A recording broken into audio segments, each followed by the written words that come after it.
मधुबन के बाबा,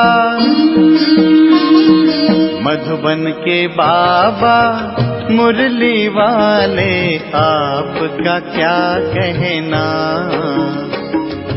आपका क्या कहना। ओम शांति। आज 30 नवंबर 2025 के अव्यक्त बाप दादा के मधुर महावाक्य सुनेंगे, जिसकी रिवाइज डेट है 18 जनवरी 2008। मुरली का सार है, सच्चे स्नेही बन, सब बोझ बाप को देकर मौज का अनुभव करो, मेहनत मुक्त बनो। सच्चे स्नेही बन, सारे बोझ बाप को देकर मौज का अनुभव करो, मेहनत मुक्त बनो। तो चलिए बहुत प्रेम और एकाग्रता से सुनते हैं आज के अव्यक्त बाप दादा के मधुर महावाक्य। आज बाप दादा अपने चारों ओर के बेफिक्र बादशाहों के संगठन को देख रहे हैं। इतनी बड़ी बादशाहों की सभा सारे कल्प में इस संगम के समय होती है। स्वर्ग में भी इतनी बड़ी सभा बादशाहों की नहीं होगी, लेकिन अब बाप दादा सर्व बादशाहों की सभा को देख हर्षित हो रहे हैं। दूर वाले भी दिल के नज़दीक दिखाई दे रहे हैं। आप सब नयनों में समाये हुए हो, वह दिल में समाये हुए हैं। कितनी सुंदर सभा है। आज के विशेष दिवस पर सभी के चेहरों पर अव्यक्त स्थिति की स्मृति की झलक दिखाई दे रही है और सबके दिल में ब्रह्मा बाप की स्मृति समाई हुई है। आदिदेव ब्रह्मा बाप और शिव बाप दोनों ही सर्व बच्चों को देख हर्षित हो रहे हैं। आज तो सवेरे 2 बजे से लेकर बाप दादा के गले में भिन्न भिन्न प्रकार की मालाएं पड़ी हुई थी। यह फूलों की मालाएं तो कॉमन है, हीरों की मालाएं भी कोई बड़ी बात नहीं है, लेकिन स्नेह के अमूल्य मोतियों की माला अति श्रेष्ठ है। हर एक बच्चे के दिल में आज के दिन स्नेह विशेष इमर्ज रहा। बाप दादा के पास 4 प्रकार की भिन्न भिन्न मालाएं इमर्ज थी। पहला नंबर श्रेष्ठ बच्चों की, जो बाप समान बनने के श्रेष्ठ पुरुषार्थी बच्चे हैं। ऐसे बच्चे माला के रूप में बाप के गले में पिरोए हुए थे और पहली माला सबसे छोटी थी। दूसरी माला दिल के स्नेह समीप समान बनने के पुरुषार्थी बच्चों की माला। वह श्रेष्ठ पुरुषार्थी और ये पुरुषार्थी। और तीसरी माला थी जो बड़ी भी थी, वो थी स्नेही भी, बाप की सेवा में साथी भी, लेकिन कभी तीव्र पुरुषार्थी और कभी कभी तूफानों का सामना ज़्यादा करने वाले, लेकिन चाहने वाले। संपन्न बनने की चाहना भी अच्छी रहती है। और चौथी माला थी उल्हानों वालों की। तो भिन्न भिन्न प्रकार के बच्चों की अव्यक्त फरिश्ते फेस के रूप में मालाएं थी। बाप दादा भी भिन्न भिन्न मालाओं को देख खुश भी हो रहे थे और स्नेह और सकाश साथ साथ दे रहे थे। अभी आप सब अपने आप को सोचो कि मैं कौन। लेकिन चारों ओर के बच्चों में विशेष संकल्प वर्तमान समय दिल में इमर्ज है। कौन सा? कि अब कुछ करना ही है। ये उमंग उत्साह मेजॉरिटी में संकल्प रूप में है। क्या है? कि अब मुझे कुछ करके दिखाना है। क्या करना है? परिवर्तन करना है। तो बाबा कहते हैं स्वरूप में नंबरवार हैं, लेकिन संकल्प में है। मतलब स्वरूप में तो अभी सभी हुए नहीं है, इसलिए नंबरवार हैं, लेकिन संकल्प में सब एक जैसे ही हो गए, क्योंकि सबने क्या निश्चय किया है कि मुझे बाप समान बनना है। तो संकल्प तो सबके सेम हो गए। तो बाप दादा सभी बच्चों को आज के स्नेह के दिन, स्मृति के दिन, समर्थी के दिन की विशेष दिल की दुआएं और दिल की बधाइयाँ दे रहे हैं। आज का विशेष दिन स्नेह का होने के कारण मेजॉरिटी बच्चे क्या हैं, स्नेह में खोए हुए हैं।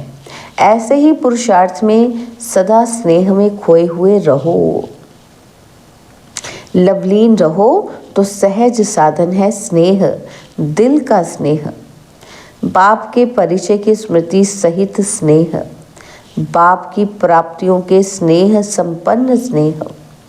स्नेह बहुत सहज साधन है, क्योंकि स्नेही आत्मा मेहनत से बच जाती है और स्नेह में लीन होने के कारण, स्नेह में खोए हुए होने के कारण किसी भी प्रकार की मेहनत मनोरंजन के रूप में अनुभव होगी, क्योंकि प्यार है, प्यार में कुछ भी मुश्किल नहीं लगता। तो बाबा कहते, स्नेही स्वतः ही देह के भान, देह के संबंध का ध्यान, देह की दुनिया के ध्यान से ऊपर स्नेह में स्वतः ही लीन रहते हैं। दिल का स्नेह बाप के समीप का, साथ का, समानता का अनुभव कराता है। स्नेही सदा अपने को बाप की दुआओं के पात्र समझते हैं। स्नेह असंभव को भी सहज संभव कर देता है। सदा अपने मस्तक पर, माथे पर बाप के सहयोग का, स्नेह का हाथ अनुभव करते हैं। निश्चय बुद्धि निश्चिंत रहते हैं।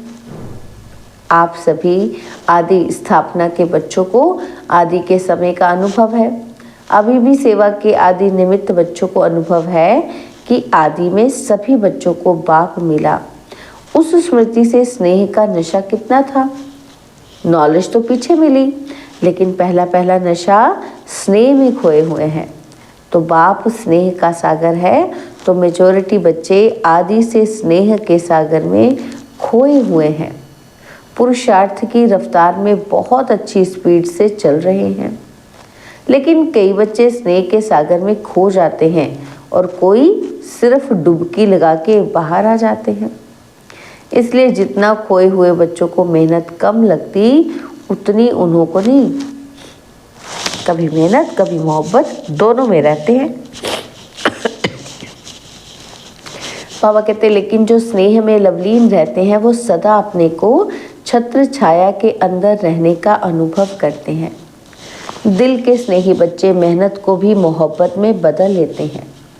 उन्हों के आगे पहाड़ जैसी समस्या भी पहाड़ नहीं, लेकिन रुई समान अनुभव होती है, और पत्थर भी पानी समान अनुभव होता है। तो जैसे आज विशेष स्नेह के वायुमंडल में रहे तो अनुभव किया, मेहनत है या मनोरंजन हुआ। तो आज के स्नेह का सबको अनुभव हुआ ना।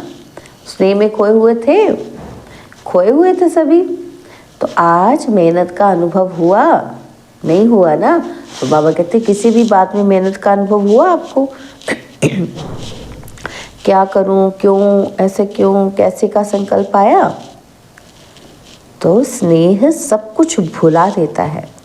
तो बाप दादा कहते हैं कि बाप के इस स्नेह को भूलो नहीं। स्नेह का सागर मिला है, खूब लहराओ।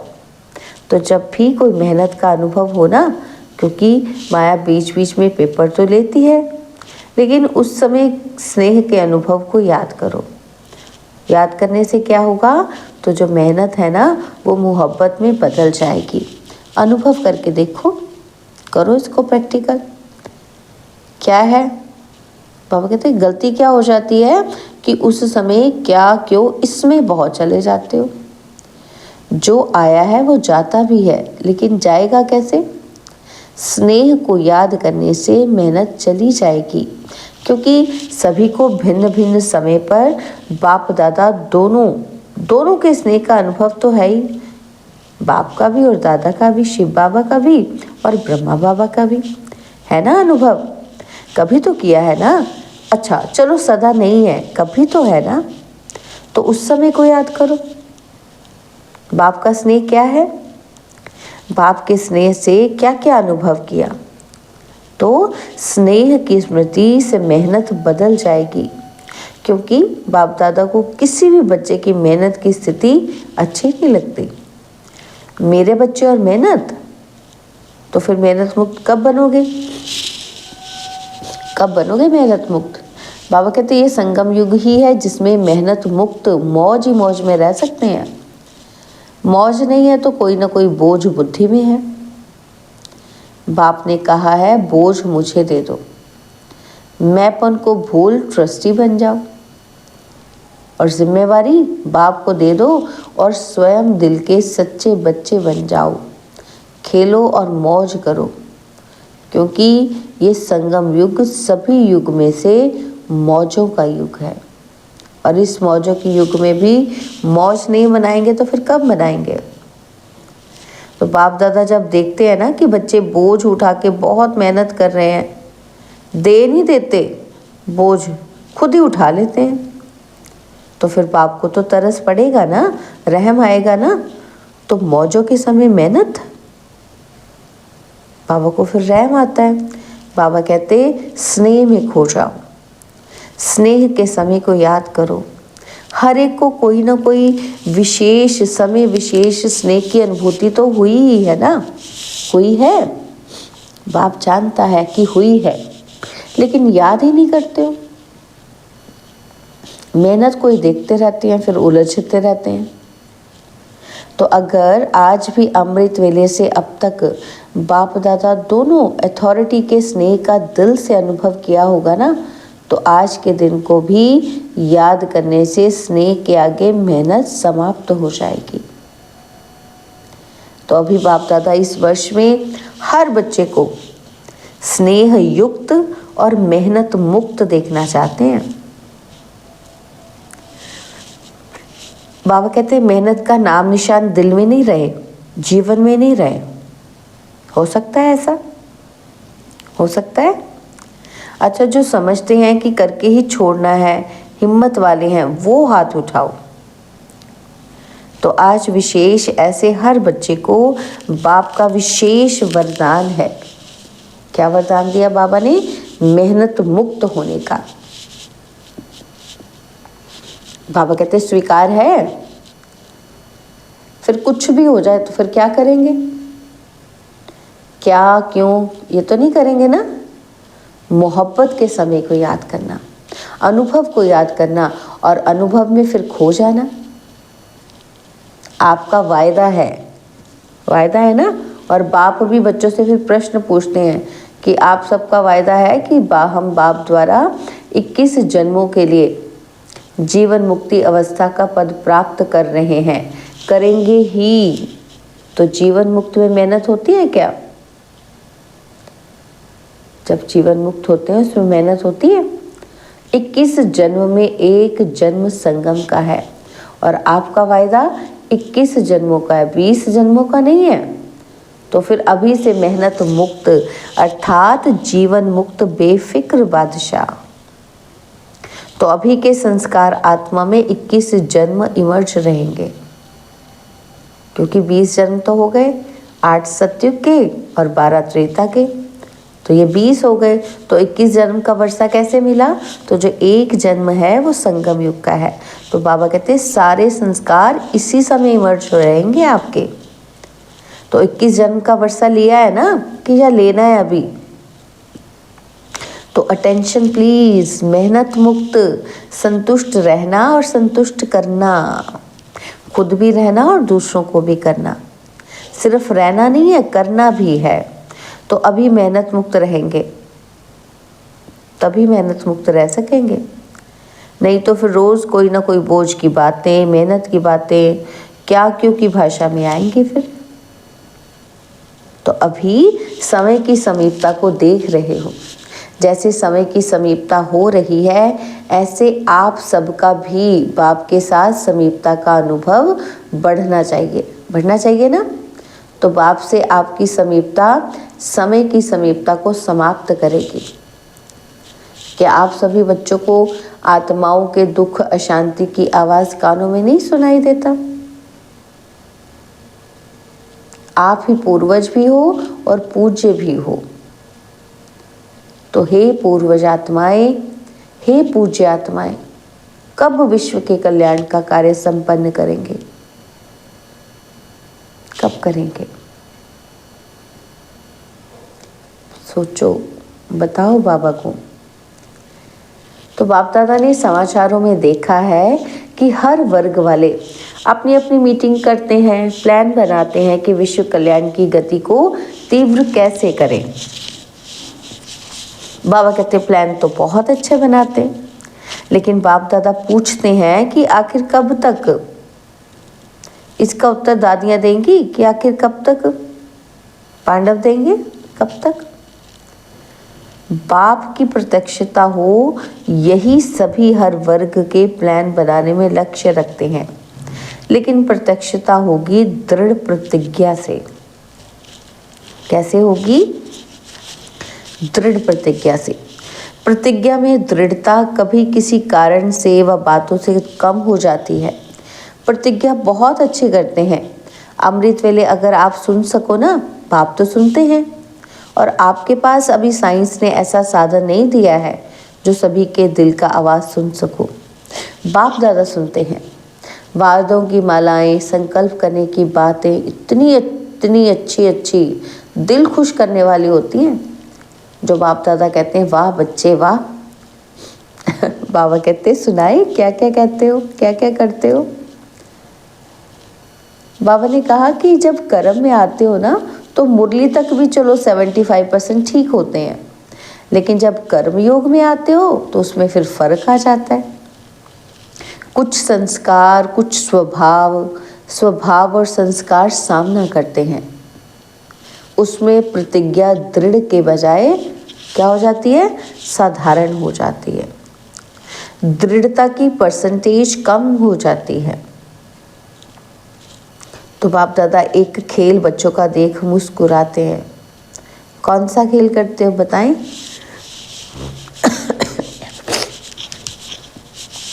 बाप दादा कहते कौन सा खेल करते हैं? बाप दादा को तो खेल देखने में रहम आता है, मज़ा नहीं आता है, क्योंकि बाप दादा देखते हैं कि बच्चे अपनी बात दूसरों के ऊपर रखने में तो बहुत होशियार हैं।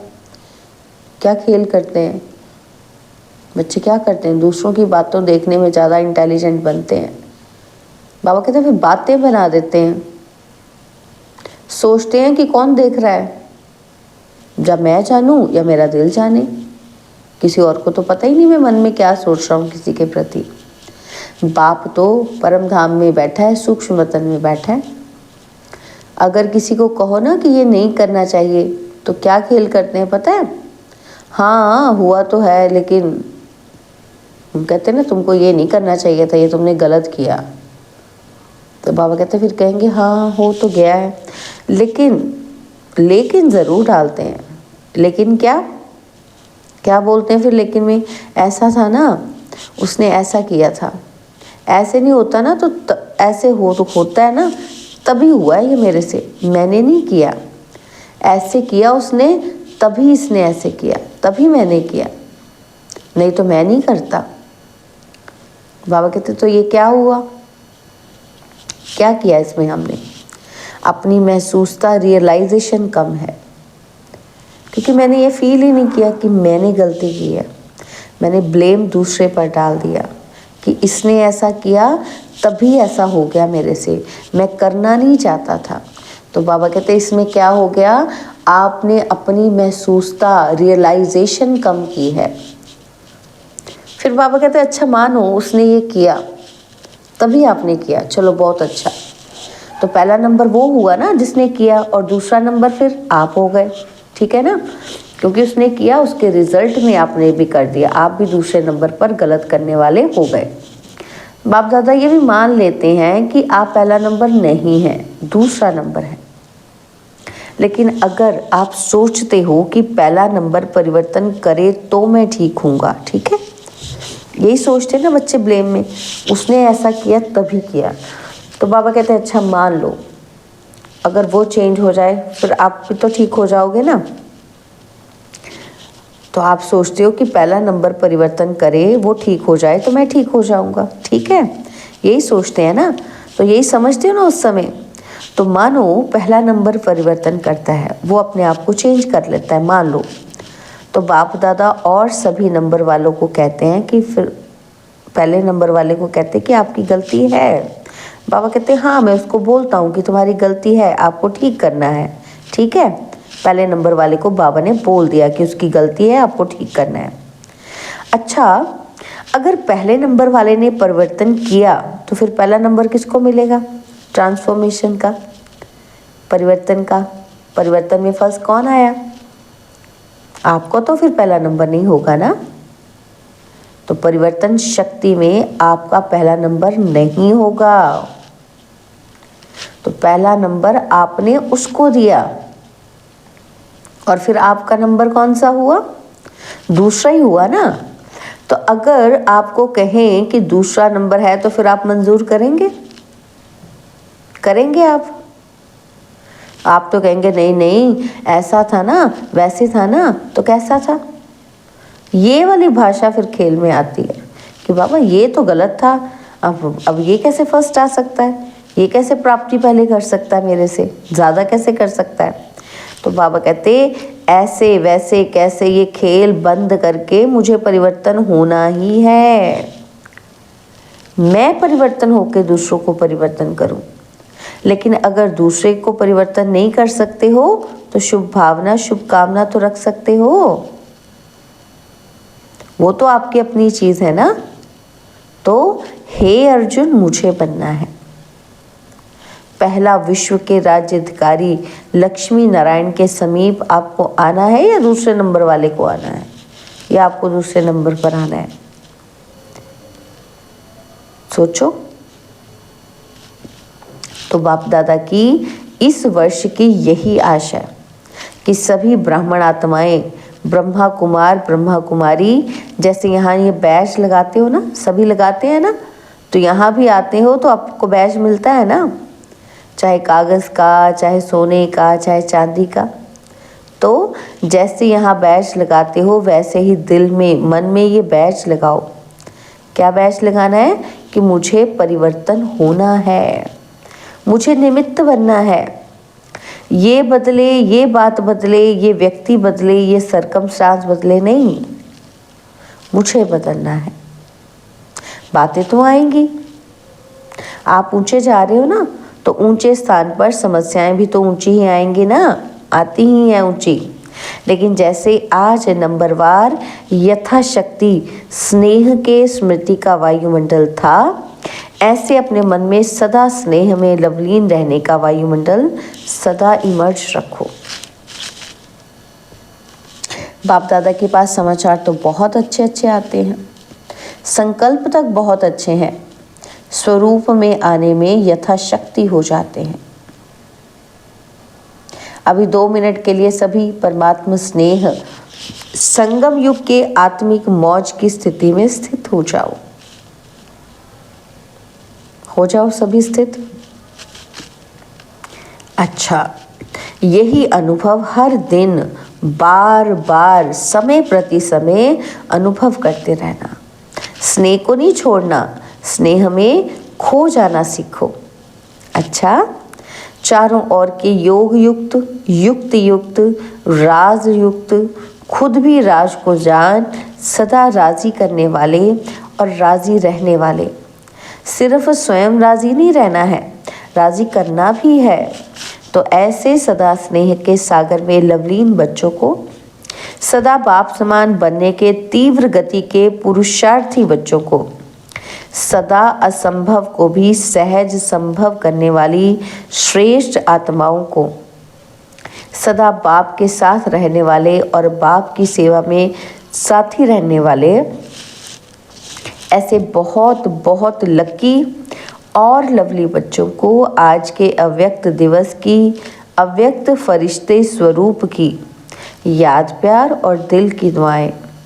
अच्छा, हम रूहानी बच्चों की, रूहानी बाप दादाजी को दिल व जान सिकवा प्रेम से नमस्ते।